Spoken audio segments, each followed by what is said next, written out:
اوسكلتيشن عاده وين نخليها السماعه؟ بالرايت اليك فوسي او نير ذا امبلايكس فور باول ساوندز. الباول ساوند عاده 2 3 4 بير مينيت او بير 2 to 3 minutes، يعني مرات بالدقيقه ما تسمع، بالدقيقه الثانيه تسمع، بس هي الطبيعي من 2 to 3 minutes تسمع لك 2 3 اوكي طبيعي.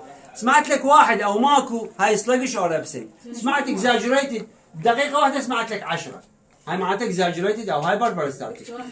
انه حالات ما اسمع ابد مثلا اصوات باراتيك الياس، باراتيك الياس ما تسمعون شيء. نجي اوسكلتيشن اوف رينال ارتري ستينوزيس، تخليه وين؟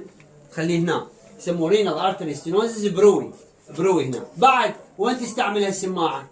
بعد استعمالها اولا قلنا شنو؟ باول ساوند. ثانيا هسه قلنا رينال ارتري ستينوزيس. بعد انيوريزم تسمع بروي بالانيوريزم، هاي 3. 4 اذا انت خليت ان جي تيوب بالاستمك وتتاكد ان هي بالاستمك لو لا، تخلي السماعه هنا وتدفع اير وين؟ بسرنجه اير وتدفع راح تسمع شنو جاجلينج مال اير. معناتها شنو هي وين موجوده الان جي؟